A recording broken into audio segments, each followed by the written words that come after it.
Bom dia, sexto ano. Mais uma semana se iniciando e estamos dando início a mais uma aula de geografia.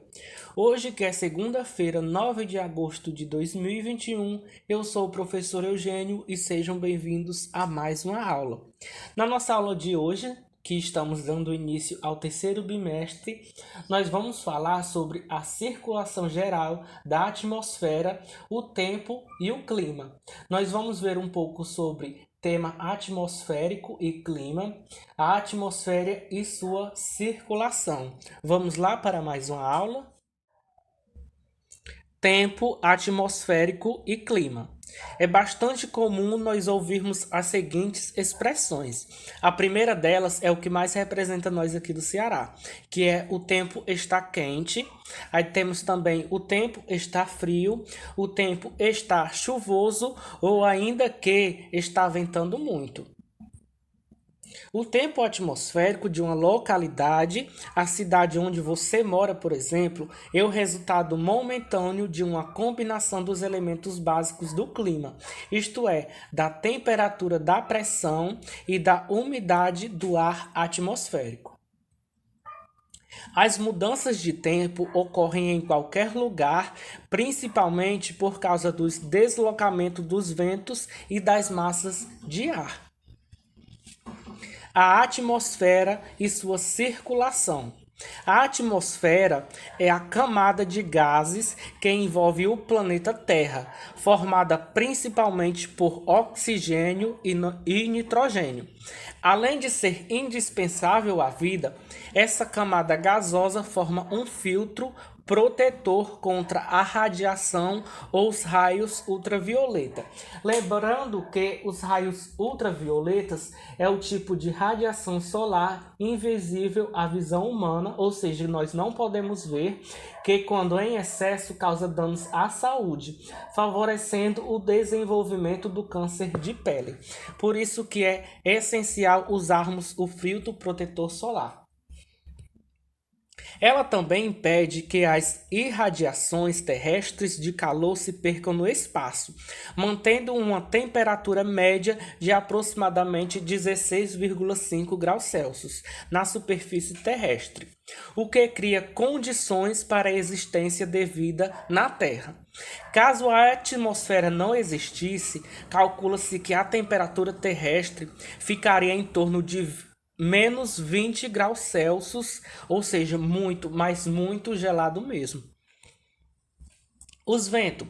A atmosfera, sob a ação da gravidade, exerce pressão sobre qualquer objeto imerso nela ou que esteja sobre a superfície terrestre. Essa é a chamada pressão atmosférica. A pressão atmosférica ela varia entre as diversas regiões da Terra, em decorrência do movimento de rotação do nosso planeta, que foi o movimento que nós estudamos em aulas passadas. Da repartição dos continentes e também dos oceanos, como é o resultado da distribuição desigual da energia solar pela superfície terrestre.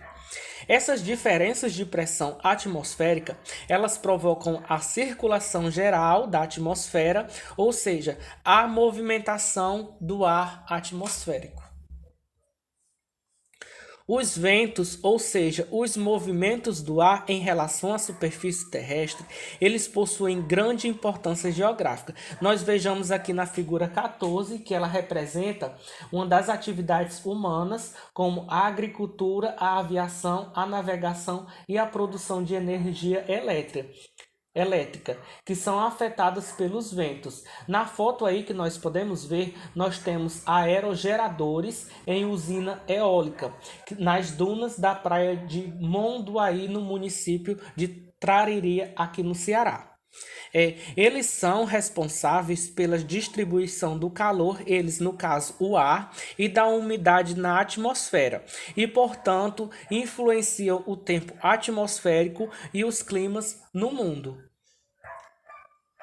Zonas de alta e baixa pressão atmosférica. Os ventos, eles deslocam-se de zonas de alta pressão atmosférica, chamadas de anticiclones, para os de baixa pressão atmosféricas, que são as zonas ciclonais. Na zona subtropical, nas latitudes próximas a 30 graus norte ou sul, existem zonas de alta pressão atmosférica, de onde parte ventos em direção à zona equatorial, que é a zona de baixa pressão atmosféricas. Esses ventos são chamados de alísios, ventos alísios de nordeste, do hemisfério norte, e ventos alísios de sudeste, que são os do hemisfério sul.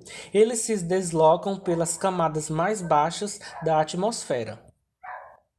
Ao chegar à zona equatorial, o ar atmosférico é aquecido pela energia solar nessa zona. Torna-se então mais leve e ascende, voltando para as zonas subtropicais pelas camadas mais elevadas da atmosfera. Isso ocorre tanto no hemisfério norte como no sul, e esses ventos são chamados de contra-alísios. Mas afinal, o que são os alísios? Os alísios, eles são ventos secos quando se formam sobre os continentes. Mas ao se deslocarem sobre os oceanos, eles adquirem e transportam a umidade.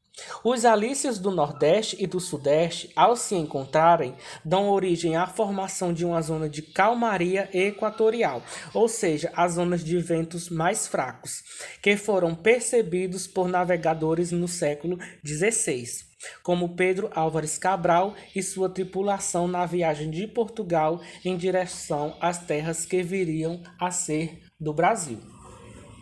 Bom, gente, esse foi o nosso conteúdo de hoje. Espero que vocês tenham entendido alguma coisa. Agora vamos pro WhatsApp fazer nossa atividade do dia.